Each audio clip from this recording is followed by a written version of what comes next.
सत्संगत जी, प्यार से कहना धन्यकार जी। इस दातार, इस निराकार, इस एक के प्रति ये श्रद्धा, ये भाव कि ये नाम तो हमेशा से किसी ने अपने श्रद्धा के हिसाब से, अपनी आस्था के हिसाब से जिस नाम से पुकारा, पर ये सच्चाई एक, ये फॉर्मलेस, ये हमेशा से रहने वाली, हमेशा तक, हमेशा के बाद भी रहने वाली ये सच्चाई। और भक्तों ने हमेशा इसी एक का साथ लिया, एक सहारा लिया, एक पूर्णता से इस परमात्मा पे विश्वास किया। और ये विश्वास ऐसा वाला विश्वास नहीं रखा कि जब तक हमारे जीवन में सब कुछ हमारे हिसाब से चल रहा है तब तक तो इस परमात्मा पे विश्वास है, पर जिस समय भी कोई ऐसा कार्य हुआ जो हमारे मुताबिक नहीं, तो फिर परमात्मा के किए में ही नुक्स ढूंढने लग गए, ये मन से कंप्लेंट्स आने लग गई। तो बात यही कि भक्तों ने हमेशा समझाया कि अपने जीवन में समर्पित होके जीना है। ये परमात्मा के हर पल में जो जो भी ये कार्य हो रहे हैं उसको सिर्फ एक मजबूरी की तरह नहीं, एक पूरे दिल से, एक रहमत की तरह मानते हुए, एक प्रसाद की तरह मानते हुए हर पल को इस तरह जीवन में डालकर आगे बढ़ना है। दातार इस तरह से इंसानों की जब ये रचना करी परमात्मा ने, तो वो कोई भेदभाव तो नहीं हुआ। एक कोई संसार की रचना में जैसे एक पैदाइश हुई है तो वो एक जगह के अनुसार ये ज़रूर हो सकता है कि थोड़े एक जेनेटिक रूप कि जहाँ बहुत सर्दी है तो उस तरह से ऐसे जीन्स आ गए हों कि वो सर्दी को शरीर एक अच्छी तरह झेल ले, और जहाँ गर्मी उस तरह से ये रंगों में भी चमड़ी के फर्क आ गया, एक खाने पीने के तौर तरीकों में फ़र्क आ गया। पर ये तौर तरीके इसलिए नहीं भिन्न भिन्न कि ये भिन्नता देखकर एक नफरत की जाए, ये तो हर एक की अपनी यूनिकनेस है, अच्छाई है, एक खूबसूरती का कारण है। तो इंसानों ने जहाँ खूबसूरती और ये एक यूनिक चीज़ें जो अलग दिखने में हैं उसको नफरत का कारण बना लिया है। पर ये जब परमात्मा ही एक है, इसने एक तरह से सब पे किसी को कोई कला बख्श दी, किसी को कोई किसी के जीवन में किसी रूप में कुछ दिया, तो हो सकता है दूसरे इंसान के जीवन में वो वस्तु, वो रूप नहीं हो, पर कुछ और देकर नवाजा। तो बात यही कि एक समान ही ये रचना है, और ये नफरत अगर कर रहे हैं हम तो वो अपने अंदर हमें झांक कर देखना होगा कि या तो हम ये कहना छोड़ दें कि परमात्मा से प्यार है, या फिर परमात्मा की बनाई हुई रचना से नफरत करना छोड़ दें। तो बात यही है कि अगर वाकई ही परमात्मा से प्यार है तो हर एक इंसान से प्यार होगा, क्योंकि हर एक इंसान में ये परमात्मा है, ये आत्मा रूप अंश हर एक में। और कैसे फिर हर कोई इस दैवीय रूप का हकदार है, ये मोक्ष का हकदार है, ये खुद ही परमात्मा समान है। तो भाव हमारे, नज़र हमारी, नज़रिया हमारा, तो हर एक को कैसे आदर सत्कार से देखना है। चाहे एक किसी को बहुत करीब से जानते होंगे तो उनकी एक अच्छाइयाँ, कमियाँ सब दिखती होंगी, पर अपनी अंदर हमने क्या धारणा बना के रखनी है, क्या उनकी कमियों को ही सब कुछ बना लेना है, या वाकई ही उनकी अच्छाइयों पे भी देखना है। वो जजमेंटल हो जाते हैं अक्सर जब किसी को बहुत करीबी तरीके से जान लेते हैं, और वहीं जो इंसान हमें पता नहीं कौन है उसके लिए मन बहुत ही न्यूट्रल होता है, मन में अभी कोई धारणा उस तरह से नहीं बनी होती, और एक उस रूप में नहीं कि उसके किरदार को देखा जाता। तो बात वही कि अगर हम किसी और के प्रति ये कर सकते हैं तो अपने करीबी के प्रति क्यों नहीं। फिर हम ऐसा क्यों मान लेते हैं कि ये इंसान तो ऐसा ही है, ये जीवन में कभी बदल नहीं सकता। तो बात वही कि हर किसी को इस दातार ने जहाँ सोजी बख्शी है, एक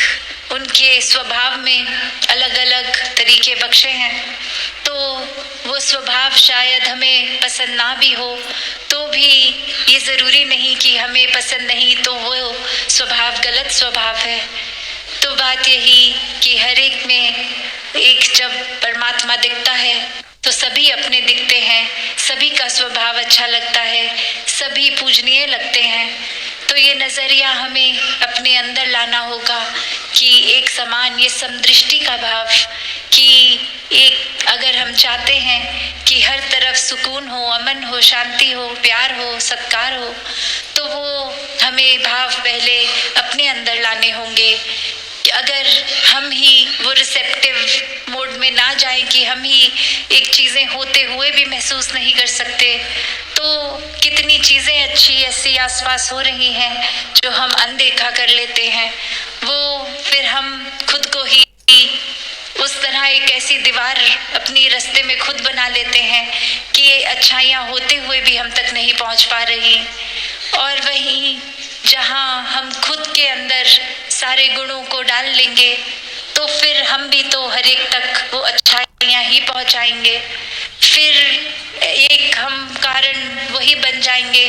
जो किसी को दुख नहीं, एक सुख पहुँचाने का जरिया बनेंगे। तो ऐसा जीवन तो कोई भी जी सकता है जिसके जीवन में ये परमात्मा है, ये ब्रह्म ज्ञान है।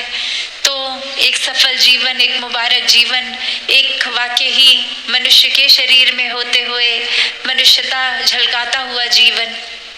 हर एक के हिस्से ऐसा जीवन आ सकता है। और हर कोई इस फिर नज़रिए से हट जाता है, अपने पराये के नज़रिए से।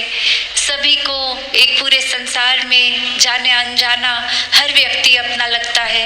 ये सेवा भाव फिर हर एक तक पहुंचता है और फिर ये वाकई ही मन के अंदर मानवीय गुण इस तरह रच जाते हैं कि ये कोई सोचकर भी रिएक्शन नहीं देना होता। एक खुद ब खुद ये जिस तरह हमारे अंदर जो है वो बाहर एक दर्शाया उस रूप में, एक दिखावे रूप नहीं, एक नेचुरल तरीके से आ जाता है। तो हर कोई जहाँ इस संसार में एक बहुत ही मधुरता रखते हुए स्वभाव में जी सकता है, वहीं अपने मन को इस परमात्मा की लगन में इतना रंग सकता है कि हर कोई फिर कोई भी कार्य करते हुए आसरा, एक ध्यान, एक विश्वास इस परमात्मा में लगा के रखे। और इसी तरह ये जीवन के फिर नज़रिया इस तरह बदलता है कि अपने दुख सुख से ऊपर होके ये आनंद की अवस्था आ जाती है। फिर ये नहीं दिखता कि जीवन में क्या नहीं है, वो शिकायतें ख़त्म हो जाती हैं। जो कुछ है उसका भी शुक्राना आता है, जो कुछ नहीं है वो भी एक मान लेता है इंसान की नहीं है, तो इसमें भी हमारी बेहतरी ही है कि ये चीज़ परमात्मा ने हमें नहीं दी, क्योंकि परमात्मा से बेहतर तो और किसी को नहीं पता। तो हर कोई जहाँ भक्ति में जीवन जीता हुए एक संत की अवस्था प्राप्त कर लेता है। और संतों का जीवन तो ये कल्याण रूपी जीवन होता है, जो एक सोशल तरीके से एक इंसानियत के रूप में तो इंसानों का भला करते ही हैं, पर संतों को तो ये आत्मा की पीड़ा का भी पता होता है कि जहाँ अपना जीवन एक ब्रह्म ज्ञान लेके सुखी हो गया, और ये सुखी कोई दुनियावी धन दौलतें हासिल करने का नाम नहीं, ये आत्मा को सुखी करने की बात है। और संतों ने जब अपने जीवन में ये खुद देख लिया कि ब्रह्म ज्ञान से, इस परमात्मा से, इस निराकार से जुड़कर वाकई ही ये आत्मा की पीड़ा एक खत्म हो जाती है, वहीं फिर संतों का यही स्वभाव है कि वो कोशिश में लगे रहते हैं कि हर कोई इंसान अपनी इस पीड़ा से मुक्त हो जाए, एक आत्मा को अपना निज घर का पता चल जाए कि जीते जी भी इस परमात्मा के रंग में रहेंगे तो जीवन बहुत ही सहज आराम से निकल जाएगा।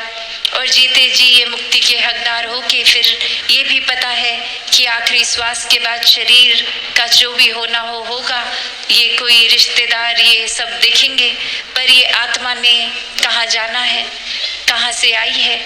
तो ये ब्रह्म ज्ञान की दात, ये एक सच से जुड़ने की बात है। तो हर कोई इस सत्य को हासिल करते हुए अपने जीवन को सुखदायी कर सकता है। दातार कृपा करे हर कोई सेवा सुमिरन सत्संग से जुड़कर इस निराकार से जुड़ के ये जीवन को आगे बढ़ाता जाए। सत्संगत जी, धन निरंकार जी।